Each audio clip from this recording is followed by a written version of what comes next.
నమస్కారం. ఐటీవీ వార్తలకు స్వాగతం. ముందుగా వార్తల్లోని ముఖ్యాంశాలు. కూటమి పాలనలో విధ్వంసంపై వీడియోలు పంపాలంటూ వైఎస్సార్సీపీ పిలుపు. గ్రామాల్లో నిలిచిన అభివృద్దిని రికార్డు చేయాలన్న తల్లి రాజేష్. ప్రజల స్వరాన్ని వీడియోల ద్వారా బలంగా వినిపిద్దామన్న వైఎస్సార్సీపీ. ప్రభుత్వ వైఫల్యాలపై కొత్త రాజకీయ చర్చకు తెర. నారావారిపల్లెలో కుటుంబ సమేతంగా సీఎం భోగి వేడుకలు. హరిదాసు పాటలు, గంగిరెద్దుల విన్యాసాలతో పండుగ సందడి.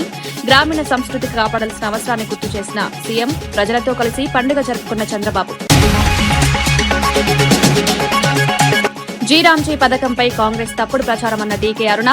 పేరు మార్పే తప్ప ప్రయోజనాలు తగ్గలేదని స్పష్టీకరణ. గ్రామీణ ఉపాధి బలోపేతమే కేంద్ర లక్ష్యమన్న ఎంపీ. రాజకీయ లబ్దికి భయాందోళనలు సృష్టిస్తున్నారని ఆరోపణ. ములుగు జిల్లా రద్దు ప్రచారం పూర్తిగా అవాస్తవమన్న సీతక్క. ప్రజల్లో అయోమయం సృష్టించేందుకే తప్పుడు వార్తలంటూ మండిపాటు. ములుగు అభివృద్దికి ప్రభుత్వం కట్టుబడి ఉందన్న మంత్రి. గిరిజనుల సంక్షేమమే ప్రభుత్వ ప్రథమ లక్ష్యమని స్పష్టం. పొంగల్ వ్యాఖ్యలతో తమిళనాడు రాజకీయాల్లో దుమారం. మతాతీత పండుగ వ్యాఖ్యలపై బీజేపీ తీవ్ర అభ్యంతరం. హిందూ సాంప్రదాయాలను కించపరిచారన్న ఆరోపణలు. జాతీయ స్థాయిలో చర్చకు దారితీసిన స్టాలిన్ వ్యాఖ్యలు. జర్నలిస్టుల అరెస్టుల అంశంపై రాష్ట వ్యాప్తంగా తీవ్ర చర్చ జరుగుతోంది. ఈ నేపథ్యంలో సిపి సజ్జనార్ స్పందిస్తూ ప్రస్తుతం ఎమర్జెన్సీ పాలన ఉందంటూ జరుగుతున్న ఆరోపణలను ఖండించారు. నిజంగా ఎమర్జెన్సీ పాలన ఉంటే విమర్శలు చేసేవారంతా జైల్లో ఉండేవారని వ్యాఖ్యానించారు. విచారణకు సహకరించాల్సిన బాధ్యత ప్రతి ఒక్కరికి ఉందని, పోలీసుల పిలుపుని నిరాకరిస్తే చట్ట ప్రకారం చర్యలు తప్పవని స్పష్టం చేశారు. అయితే అరెస్టుల సమయంలో జర్నలిస్టుల ఇళ్లలోకి వెళ్లి కుటుంబ సభ్యులను భయభ్రాంతులకు గురిచేయడంపై జర్నలిస్టు సంఘాలు తీవ్రంగా ఆక్షేపిస్తున్నాయి. ఇంటి తలుపులు పగలగొట్టి అరెస్టులు చేయడం ప్రజాస్వామ్య విలువలకు విరుద్దమని వారు వాదిస్తున్నారు. ఈ ఘటన మీడియా స్వేచ్ఛ, పోలీసు అధికారాల వినియోగంపై పెద్ద ఎత్తున చర్చకు దారితీసింది. చట్టం ముందు పెడతాము, అప్పుడు చట్టం చూసుకుంటుంది. సో అందుకు ఎవరు కూడా మీరు విమర్శ చేయవచ్చు, కానీ వాళ్ళు చరిత్ర హాని చేయడం కానీ వాళ్ళపైన ఏం ఆధారం లేకుండా చేయడం చాలా బాధము. డెఫినెట్లీ చట్టం తన పని చేస్తుంది. గౌరవం గురించి అంటున్నారు కదా, రాత్రి ఎన్టీవీ దేవి ఇంటికి వెళ్లి చాలా అసభ్యంగా బిహేవ్ చేశారని ఆమె చెప్తుంది. ఎన్టీవీ సీఓ వాళ్ళ వైఫ్ తోని కూడా చాలా అసభ్యంగా బిహేవ్ చేశారు. ఇది పోలీసింగ్, కరెక్ట్ పోలీసింగ్ అని అనుకుంటున్నారా? అంటే వాళ్ళు ఎందుకు కావాల్సిన వాళ్ళు కాదా? మనం పిలిపిస్తే రావాలి కదా. వాళ్ళు కాకుండా ఈరోజు ఒక మీ రిపోర్టరు మనము ఎట్లా పోవడానికి, రాత్రి పోవడానికి ప్రయత్నం చేశారు. ఏ ఆధారపైన పోతున్నారు? 5:30 టికెట్ బుక్ చేసి బ్యాంకాక్ పేరుతో వెళ్తున్నారు. కావాల్సింది ఆనే మనకు కోఆపరేట్ చేయాలి కాదానే, చేయకుండా ఎందుకు పారిపోతున్నారు? ఎందుకు పోతున్నారు? మనం అలాంటి ఉన్నప్పుడు ఆయన ఇంటికి పోయినప్పుడు వాళ్ళు ఎందుకు మనకు కావాల్సిన వాడు వస్తానని చెప్పి. కూటమి ప్రభుత్వం అధికారంలోకి వచ్చిన తర్వాత రాష్టంలో జరిగిన విధ్వంసాన్ని ప్రజలు వీడియో రూపంలో పంపాలని వైఎస్సార్సీపీ రాజం నియోజకవర్గ ఇన్ఛార్జ్ డాక్టర్ తలై రాజేష్ పిలుపునిచ్చారు. గ్రామాల్లో అభివృద్ది నిలిచిపోయిన ప్రాంతాలు, గుడి, బడి సమీపాల్లో మద్యం దుకాణాల ఏర్పాటు, ప్రజలకు ఇబ్బందులు కలిగిస్తున్న సమస్యలను రికార్డు చేసి సోషల్ మీడియాలో పంపించాలని కోరారు. కూటమి ప్రభుత్వం ప్రజా సంక్షేమాన్ని పక్కనబెట్టి నిర్లక్ష్యంగా వ్యవహరిస్తోందని ఆరోపించారు. ప్రజల స్వరాన్ని బలంగా వినిపించేందుకు ఈ కార్యక్రమం ఉపయోగపడుతుందన్నారు. ప్రభుత్వ వైఫల్యాలను ప్రజలే ప్రత్యక్షంగా చూపించారని, వాటిని భవిష్యత్తులో ప్రజల ముందుకు తీసుకువెళ్లేందుకు పార్టీ వినియోగిస్తుందని తెలిపారు. ఈ పిలుపుతో రాజకీయంగా కొత్త చర్చ మొదలైంది. మన ఊర్లో తీసుకొచ్చిన చిన్న చిన్న పరిశ్రమలు అయితేనేమి, నాడు నేడు సందర్భంగా మనం ఎంత అభివృద్ధి చేసాము, ప్రభుత్వ స్కూళ్ళను కానీ హాస్పిటల్ కానీ, వీటిలన్నిటికీ సంబంధించి మనం చేసిన మంచిని, అలానే ఇప్పుడు కూటమి వలన వైఫల్యాలను కూడా మనం ఈ వీడియో చేసి ఈ యొక్క నెంబర్కి, అంటే ఒకసారి +260 96286433. ఇంకొకసారి చూడండి, +260 96286433 నెంబర్కు మీరు వాట్సాప్ చేసి మన యొక్క వైఎస్ఆర్ కుటుంబాన్ని కూడా మీరు ఈ పండుగ సందర్భంగా ఈ యొక్క వీడియోలను పంపించగలరని విజ్ఞప్తి చేస్తూ సెలవు తీసుకుంటున్నాను. నారావారిపల్లెలో ముఖ్యమంత్రి నారా చంద్రబాబు నాయుడు కుటుంబ సమేతంగా భోగి పండుగను సాంప్రదాయబద్దంగా జరుపుకున్నారు. గ్రామీణ వాతావరణంలో హరిదాసు సంకీర్తనలు వింటూ గంగిరెద్దుల విన్యాసాలను తిలకించారు. భోగి మంటల చుట్టూ పండుగ సందడి నెలకొంది. స్థానికులతో కలిసి పండుగ జరుపుకోవడం ప్రత్యేక ఆకర్షణగా నిలిచింది. గ్రామీణ సంస్కృతి సంప్రదాయాలను కాపాడుకోవాల్సిన అవసరాన్ని ఈ సందర్భంగా సీఎం గుర్తు చేశారు. సంక్రాంతి పండుగ రైతులకు ఆశలు నింపే పండుగగా పేర్కొన్నారు. కుటుంబ సభ్యులతో కలిసి పండుగ వేడుకల్లో పాల్గొనడం వల్ల ప్రజల్లో సానుకూల స్పందన కనిపించింది. ఈ కార్యక్రమం రాష్ట వ్యాప్తంగా చర్చకు దారితీసి పండుగల సందర్భంగా ప్రజలతో నాయకుల అనుబంధాన్ని ప్రతిబింబించింది.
తమిళనాడు సీఎం ఎంకే స్టాలిన్ చేసిన పొంగల్ పండుగపై వ్యాఖ్యలు రాజకీయ దుమారానికి కారణమయ్యాయి. పొంగల్ను కులమతాలకు అతీతంగా అన్ని మతాల వారు జరుపుకోవాలని పిలుపునిచ్చారు. దీనిపై బీజేపీ తీవ్రంగా స్పందించింది. పొంగల్ అనేది హిందువుల సాంప్రదాయ పండుగని, సూర్య భగవానుడికి కృతజ్ఞతలు తెలుపుతూ జరుపుకునే విశిష్టత కలిగిన పండుగని బీజేపీ నేతలు పేర్కొన్నారు. మతాతీత పండుగగా చిత్రీకరించడం హిందూ విశ్వాసాలను కించపరచవేనని విమర్శించారు. ఈ వ్యాఖ్యలతో తమిళనాడు రాజకీయాల్లో కొత్త వివాదం మొదలైంది. ఒకవైపు సామరస్యాన్ని ప్రతిపాదిస్తున్నారని, మరోవైపు సాంప్రదాయాలను మార్చే ప్రయత్నమని విమర్శలు వెల్లుతున్నాయి. ఈ అంశం జాతీయ స్థాయిలోనూ చర్చకు దారితీసింది. One good thing that what I am appreciating that the DMK government is celebrating Pongal. The Pongal is a part and parcel of a Sanatana Dharma festival. No one can dispute about it. Because even from Sangha literature, all the Hindu traditions are being followed in the Pongal festival. Without praying Sun God, where is the Pongal? He is inviting all the minority community people to celebrate Pongal. Nothing wrong in it. But what I am seeing that they are cleverly dividing the Pongal festival from the Hindu festival calendar, Hindu festival that environment, and they are giving a new meaning of a Dravida Pongal. What is a Dravida Pongal? Separately the DMK has found anything? Without puja anyone can do Pongal? And why this drama? The CM, he can celebrate Pongal, he can invite all the Hindu community people, even other community people. Whoever is celebrating the festivals, he has to wish for them. Without wishing for Pilayar Chaturthi, Ganesh Chaturthi, without wishing for Krishna Jayanti, without wishing for Deepavali, then what is the meaning of celebrating Pongal with the Christian and Muslim community people as if that they are celebrating Pongal, secularism Pongal? It is completely a drama to cheat the Hindu community people as if that he is celebrating some kind of a festival here. Palamuru ప్రజల భిక్షతో KCR MP అయ్యారని AICC కార్యదర్శి సంపత్ కుమార్ విమర్శించారు. CM అయిన తర్వాత పాలమూరు ప్రాంత ప్రాజెక్టులను 10 ఏళ్ల పాటు నిర్లక్ష్యం చేశారని ఆరోపించారు. గతంలో ప్రారంభించిన ప్రాజెక్టులను పట్టించుకోకుండా ప్రాంతాన్ని వెనుకబాటుకు నెట్టేశారన్నారు. ప్రస్తుతం సీఎం రేవంత్ రెడ్డి పాలమూరు ప్రాజెక్టులను వేగంగా ముందుకు తీసుకువెళ్తున్నారని పేర్కొన్నారు. విద్యలో వెనుకబడిన పాలమూరు జిల్లాలో ప్రతి నియోజకవర్గంలో ఇంటిగ్రేటెడ్ స్కూళ్లు నిర్మిస్తున్నామన్నారు. కేసీఆర్ పాలనలో అభివృద్ది కనిపించలేదని, ఇప్పుడు కాంగ్రెస్ ప్రభుత్వం ప్రజల అవసరాలను దృష్టిలో పెట్టుకుని పనిచేస్తోందన్నారు. ఉన్నాడు. ఆ రోజు కుటిలో పుదితోటి డబ్బుల కొరకు కక్కుర్తి పడి ఏదైతే జూరాల నుంచి సోర్సును మార్చి అటు శ్రీశైలం బ్యాక్ వాటర్కు పోయినావో అది తప్పు. తక్కువ డబ్బులతో ఎక్కువ పాలమూరును సస్యశ్యామలం చేయొచ్చు అని చెప్పి మళ్ళీ ఈరోజు బృహత్తరమైనటువంటి పథకాన్ని తీసుకొని ముందుకు వస్తా ఉన్నాడు. మొన్ననే పవర్ పాయింట్ ప్రజెంటేషన్లో చూసిండ్రు. విజ్ఞత గల నిష్ణాతులైనటువంటి నీటి రంగ నిపుణులందరూ కూడా మెచ్చుకుంటా ఉన్నారు. అట్లా చెప్పుకుంటూ పోతే అనేకం ఉన్నాయి. రేపు అదే వేదిక మీద గౌరవ ముఖ్యమంత్రి రేవంత్ రెడ్డి గారు చెప్తుంటారు, నోరు ఎల్లబెట్టుకొని చూస్తావు బిడ్డ. పాలమూరు చరిత్రలో ఎప్పుడూ కన్నీ ఎరుగని అభివృద్ధి కానీ సంక్షేమం కానీ ఈరోజు మా గౌరవ ముఖ్యమంత్రి రేవంత్ రెడ్డి గారి నాయకత్వంలో జరుగుతూ ఉన్నాయి. అవి ఇంకా నిరాఘాటంగా నిర్విఘ్నంగా జరగడానికి ఏ ఇబ్బంది లేకుండా చూసుకునే బాధ్యత నాది అని చెప్పి గౌరవ ముఖ్యమంత్రి అధికారికంగా వెనుకబడ్డ పాలమూరు జిల్లాకు ప్రతి ఏడాది 20,000 కోట్ల రూపాయలు సపరేట్గా కేటాయించి 5 సంవత్సరాల్లో 1,00,000 కోట్లతోటి పాలమూరును అభివృద్ధి చేసుకునేటువంటి ఒక బృహత్తరమైనటువంటి ప్రణాళిక తయారు చేసి అది ముందుకు పోతుంది. రేపు అదే వేదిక ద్వారా చూస్తాం కనుక ఏదో నైరాశ్యంలో ఓటమిలో ఏదో మాట్లాడాలి కదా అని చెప్పి పాలమూరును నీ విమర్శలకు పావుగా మమ్మల్ని వాడుకోవద్దు అని చెప్పి తెలియజేస్తా ఉన్నా. కల్వకుంట్ల తారక రామారావు గారు. మాజీ సీఎం వైఎస్ జగన్ పై మంత్రి సవిత తీవ్ర వ్యాఖ్యలు చేశారు. సంక్రాంతి పండుగ సందర్భంగా ఆయన జగన్ కు సద్బుద్ది కలగాలని ఆమె వ్యంగ్యంగా వ్యాఖ్యానించారు. కూటమి ప్రభుత్వం అధికారంలోకి వచ్చిన తర్వాత తక్కువ కాలంలోనే ఆంధ్రప్రదేశ్ అభివృద్ది బాటను నడుస్తుంటే జగన్ ఓర్వలేక విష ప్రచారం చేస్తున్నారని ఆరోపించారు. అక్రమ కేసుల్లో ఇరుక్కున్న చంద్రబాబు న్యాయపరంగా బయటకు రావడం ప్రజలకు ఆనందం కలిగించిందన్నారు. గత ప్రభుత్వ పాలనలో జరిగిన తప్పులను ప్రజలు మర్చిపోలేదని, ఇప్పుడు జరుగుతున్న అభివృద్దిని చూసి ప్రజలు స్పష్టమైన నిర్ణయానికి వస్తున్నారని పేర్కొన్నారు. ప్రతిపక్షం విమర్శలు చేసే ముందు తమ పాలనను గుర్తు చేసుకోవాలని సూచించారు. ఈ వ్యాఖ్యలు రాష్ట రాజకీయాల్లో మరోసారి మాటల యుద్దానికి దారితీశాయి. అలవాటే, రంగులేసుకోవడం అలవాటే, ఆయనకి పేర్లు మార్చుకోవడం, రంగులు పిచ్చి, ఫోటోలు పిచ్చి, మరి మనం అన్ని చూసాం. ఈ పండగ సమయంలో జగన్మోహన్ రెడ్డి గారి గురించి మాట్లాడాల్సిన అవసరం లేదు. ఎందుకంటే ఈ అతి తక్కువ కాలంలోనే కూటమి ప్రభుత్వంలోనే ఒక పక్క సంక్షేమ పథకాలు, అభివృద్ధి, సంపద, ఉపాధి చూపిస్తున్న ప్రభుత్వం మరి కూటమి ప్రభుత్వం. ప్రజలు కూడా ఎంతో సంతోషంగా మరి సంక్రాంతి పండుగ చేసుకునే సమయంలో ఆయన గురించి మాట్లాడి మనం అంతా డిస్టర్బ్ కావాల్సిన పని లేదు. మరొక్కసారి ప్రజలందరికీ సంక్రాంతి శుభాకాంక్షలు. ఆయనకు కూడా మంచి బుద్ధి రావాలని కూడా నేను దేవుడిని కోరుకుంటున్నాను. ఎందుకంటే అభివృద్ధికి ఆయన చేసేకి చేత కాకపోయినా అభివృద్ధిని వ్యతిరేకిస్తున్నారు. ఈరోజు అతి తక్కువ కాలంలోనే ప్రపంచ దేశాలన్నీ ఈరోజు ఆంధ్రప్రదేశ్ వైపే చూస్తున్నాయి. భారతదేశమే కాదు, ప్రపంచ దేశాల నుంచి కూడా ఈరోజు పెట్టుబడిదారులు వస్తున్నారు, అభివృద్ధిలో పరుగులు పెడుతుంది. అంతేకాకుండా మరి పండగ ముందు రోజే చంద్రబాబు నాయుడు గారు ఆణిముత్యంలో బయటకు వచ్చారు. ఆ రోజు ప్రపంచం అంతా చెప్పింది చంద్రబాబు నాయుడు గారు నీతి నిజాయితీకి నిబద్ధత, మీరు చేస్తుండే తప్పు. ఏ ఒక్క కేసైనా జగన్మోహన్ రెడ్డి గారు ఆణిముత్తి గారు బయటికి రమ్మనండి, రాలేరు. ప్రజలందరికీ తెలుసు. ప్రపంచమంతా ఆ రోజు సంఘీభావం తెలిపింది.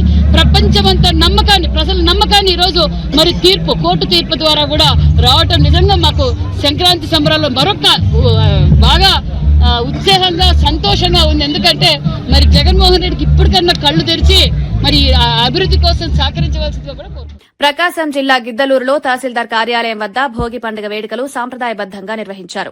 ఎమ్మెల్యే ముత్తుముల అశోక్ రెడ్డి ముఖ్య అతిథిగా పాల్గొని భోగి మంటలను ప్రారంభించారు. ప్రజలు పాత ఆలోచనలు విడిచి కొత్త ఆశలతో ముందుకు సాగాలని ఆయన పిలుపునిచ్చారు. మహిళలు ముగ్గులు వేసి భోగి మంటల చుట్టూ తిరుగుతూ పండుగ సందడిని పెంచారు. సంక్రాంతి రైతులకు ఆనందమిచ్చే పండుగగా ఆయన పేర్కొన్నారు. గ్రామీణ సంస్కృతి, ఐక్యతను ఇలాంటి వేడుకలు మరింత బలోపేతం చేస్తాయని తెలిపారు. ప్రజలతో కలిసి పండుగ జరుపుకోవడం వల్ల నాయకులు, ప్రజల మధ్య అనుబంధం పెరుగుతుందని స్థానికులు అభిప్రాయపడ్డారు. ఈ కార్యక్రమం గిద్దలూరులో ప్రత్యేక ఆకర్షణగా నిలిచింది. సంతోషాలతో ఉండాలని చెప్పి ఆ భగవంతుని యొక్క ఆశీస్సులతో అన్ని వర్గాల ప్రజలు సుఖ సంతోషాలతో ఉండాలని మనస్ఫూర్తిగా కోరుకుంటున్నాను. అందరికీ భోగి శుభాకాంక్షలు. స్టార్ట్ చేయమంటారా? అందరికీ నమస్కారాలు.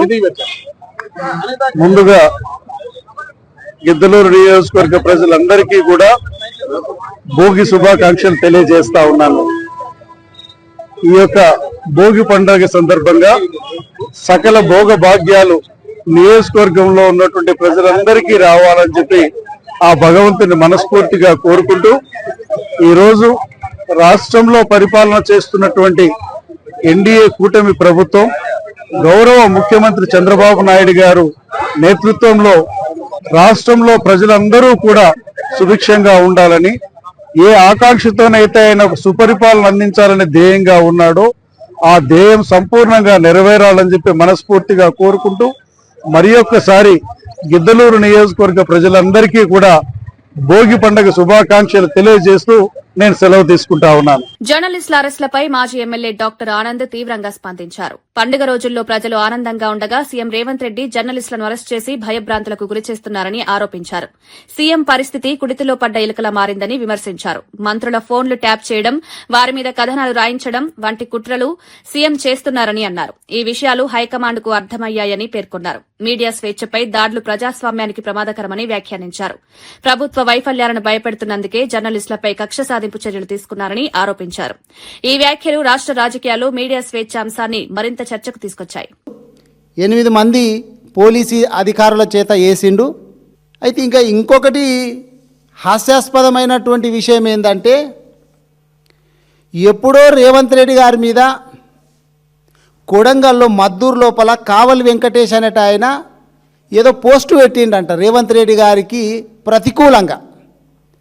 ఆ పోస్టు పెడితే గాయన మీద కూడా సిట్టులో ఇంక్లూడ్ చేసిండు. అంటే ఈ సిట్టు ఎట్లున్నది, ఎవరి మీద పనిచేస్తుంది అనే దానికి ఉదాహరణ ఏంటంటే, కోమటిరెడ్డి వెంకటరెడ్డి గారి ఇష్యూ మీద వేయడంతో పాటు కొడంగల్ మద్దూరులో జరిగినటువంటి ఏదో వాట్సాప్ గ్రూపు లోపల సీఎం గారికి అనుకూలంగా వస్తే మంచిగా ఉండేదేమో, ఇది వ్యతిరేకంగా వచ్చింది కాబట్టి ఎప్పుడో జరిగిన దాన్ని, మళ్ళీ అదేదో నిన్న మొన్న కాదు, ఎప్పుడో జరిగిన దాని మీద కూడా సిట్ వేసిండంటే, ఈ సిట్ అనే దానికి ఏమన్నా విలువ ఉందా?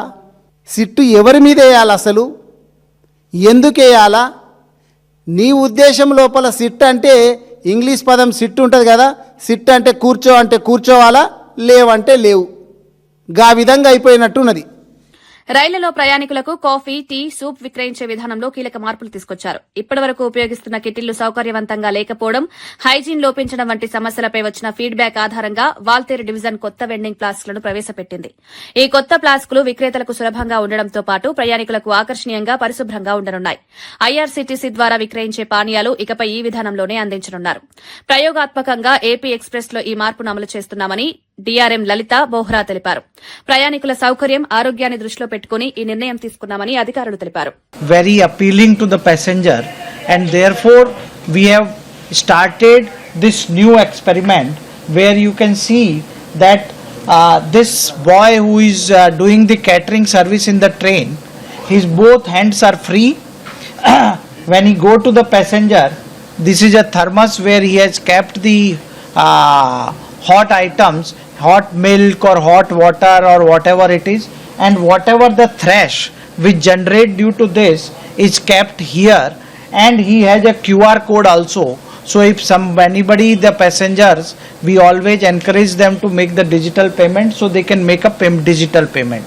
And this as an experiment we are going to start in the AP Express train on this auspicious occasion when the entire Andhra Pradesh is celebrating the Bhogi festival.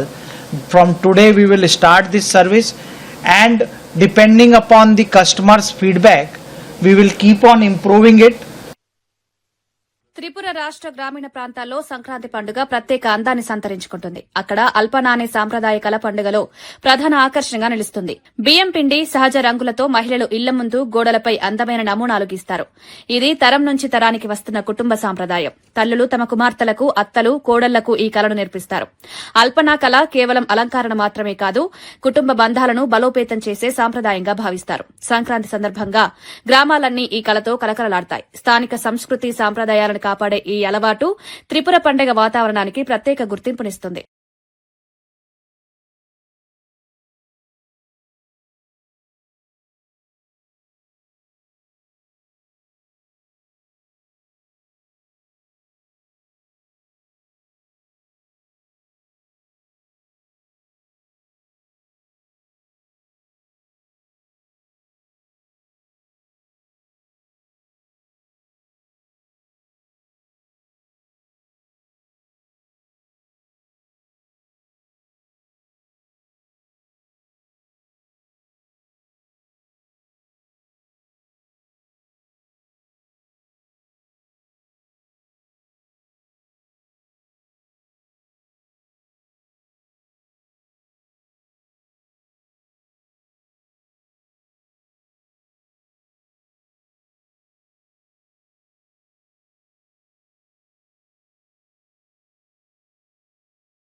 రాష్ట్రంలో నిషేధిత పత్తి విత్తనాల విక్రయాలు జరుగుతున్నాయని వ్యవసాయ రైతు సంక్షేమ కమిషన్ చైర్మన్ కోదండరెడ్డి ఆందోళన వ్యక్తం చేశారు.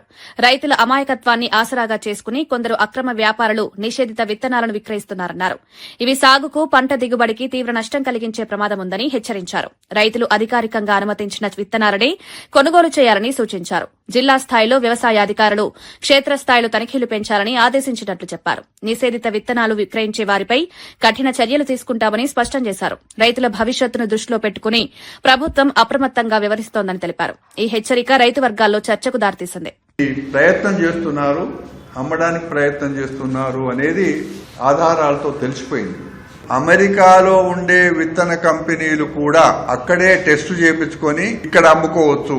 మేము ఇక్కడ మళ్ళీ అవి మంచివేనా, నిజంగానే రైతుకు ఉపయోగపడతాయా, దిగుబడి వస్తుందా, దీంట్లో ఏ విధమైన ప్రమాదకరమైన వస్తువులేమి లేవు కదా అని చూడడానికి కూడా అది కూడా లేకుండా అక్కడి నుంచే సర్టిఫై చేసే విధంగా ఒక దారుణమైన యాంటీ ఫార్మర్, యాంటీ అగ్రికల్చర్ చట్టం ఒకటి తెచ్చిండ్రు. రేపు బడ్జెట్ సెషన్ లో అది పెట్టబోతున్నారు. మహాత్మాగాంధీ జాతీయ గ్రామీణ ఉపాధి హామీ పథకం స్థానంలో కేంద్రం తీసుకొచ్చిన జీరాంజీ పథకంపై కాంగ్రెస్ పార్టీ తప్పుడు ప్రచారం చేస్తోందని ఎంపీ డీకే అరుణ విమర్శించారు. కొత్త పథకం ద్వారా గ్రామీణ ఉపాధి అవకాశాలను మరింత బలోపేతం చేయడమే కేంద్ర ప్రభుత్వ లక్ష్యమన్నారు. పేరు మార్పు మాత్రమే జరిగిందని, పథకం ప్రయోజనాలు తగ్గలేదని స్పష్టం చేశారు. రాజకీయ లబ్ది కోసం కాంగ్రెస్ ప్రజల్లో అనవసర భయాందోళనలు సృష్టిస్తోందని ఆరోపించారు. గ్రామీణాభివృద్దికి కేంద్రం పెద్ద ఎత్తున నిధులు కేటాయిస్తోందని పేర్కొన్నారు. ఉపాధి హామీ పథకం అమలులో పారదర్శకత పెరిగిందని, డిజిటల్ విధానాలతో లబ్దిదారులకు నేరుగా ప్రయోజనాలు అందుతున్నాయన్నారు.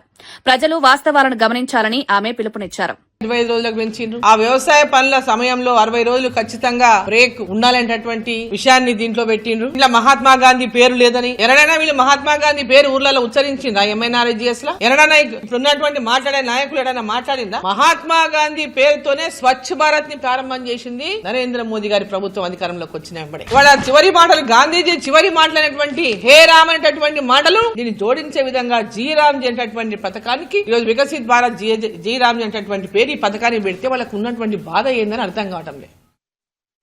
ములుగు జిల్లాను రద్దు చేయనున్నారనే ప్రచారం పూర్తిగా అవాస్తవమని తెలంగాణ గిరిజన సంక్షేమ శాఖ మంత్రి సీతక్క ఖండించారు. ప్రజల్లో అయోమయం సృష్టించే ఉద్దేశంతో కొందరు తప్పుడు వార్తలు ప్రచారం చేస్తున్నారని ఆమె మండిపడ్డారు. ములుగు జిల్లా అభివృద్దికి ప్రభుత్వం కట్టుబడి ఉందని స్పష్టం చేశారు. గిరిజన ప్రాంతాల్లో మౌలిక వసతులు, విద్య, వైద్య రంగాల్లో ప్రత్యేక దృష్టి సారిస్తున్నామన్నారు. జిల్లా రద్దు అనే ప్రశ్నే లేదని, అభివృద్ది పనులు కొనసాగుతాయని చెప్పారు. ప్రజలు ఇలాంటి వదంతులను నమ్మొద్దని విజ్ఞప్తి చేశారు.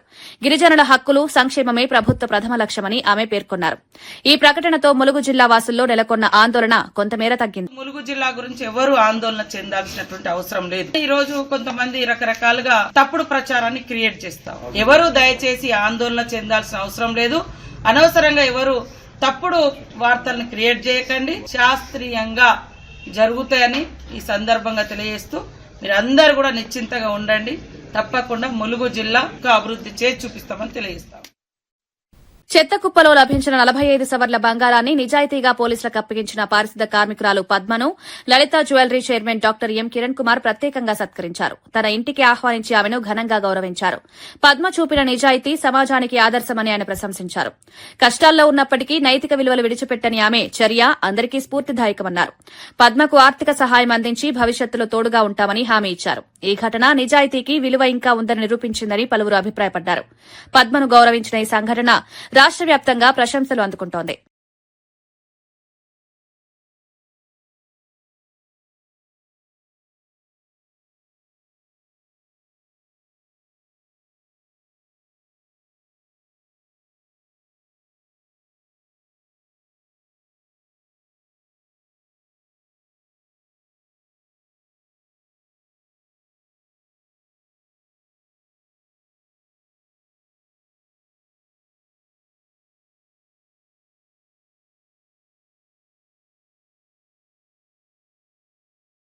వార్తలు ముగించే ముందు ముఖ్యాంశాలు మరోసారి. కూటమి పాలనలో విధ్వంసంపై వీడియోలు పంపాలంటూ వైఎస్సార్సీపీ పిలుపు. గ్రామాల్లో నిలిచిన అభివృద్దిని రికార్డు చేయాలన్న తల్లి రాజేష్. ప్రజల స్వరాన్ని వీడియోల ద్వారా బలంగా వినిపిద్దామన్న వైఎస్సార్సీపీ. ప్రభుత్వ వైఫల్యాలపై కొత్త రాజకీయ చర్చకు తెర. నారావారిపల్లెలో కుటుంబ సమేతంగా సీఎం భోగి వేడుకలు, హరిదాసు పాటలు, గంగిరెద్దుల విన్యాసాలతో పండుగ సందడి. గ్రామీణ సంస్కృతి కాపాడాల్సిన అవసరాన్ని గుర్తు చేసిన సీఎం ప్రజలతో కలిసి పండుగ జరుపుకున్న చంద్రబాబు. జీరాంజీ పథకంపై కాంగ్రెస్ తప్పుడు ప్రచారమన్న డీకే అరుణ, పేరు మార్పే తప్ప ప్రయోజనాలు తగ్గలేదని స్పష్టీకరణ. గ్రామీణ ఉపాధి బలోపేతమే కేంద్ర లక్ష్యమన్న ఎంపీ, రాజకీయ లబ్దికి భయాందోళనలు సృష్టిస్తున్నారని ఆరోపణ. ములుగు జిల్లా రద్దు ప్రచారం పూర్తిగా అవాస్తవమన్న సీతక్క, ప్రజల్లో అయోమయం సృష్టించేందుకే తప్పుడు వార్తలంటూ మండిపాటు. ములుగు అభివృద్దికి ప్రభుత్వం కట్టుబడి ఉందన్న మంత్రి, గిరిజనుల సంక్షేమమే ప్రభుత్వ ప్రథమ లక్ష్యమని స్పష్టం. పొంగల్ వ్యాఖ్యలతో తమిళనాడు రాజకీయాల్లో దుమారం. మతాతీత పండుగ వ్యాఖ్యలపై బీజేపీ తీవ్ర అభ్యంతరం. హిందూ సాంప్రదాయాలను కించపరిచారన్న ఆరోపణలు. జాతీయ స్థాయిలో చర్చకు దారితీసిన స్టాలిన్ వ్యాఖ్యలు. ఇవి ఈనాటి వార్తా విశేషాలు. మరో బులెటిన్లో మళ్లీ కలుద్దాం. నమస్కారం.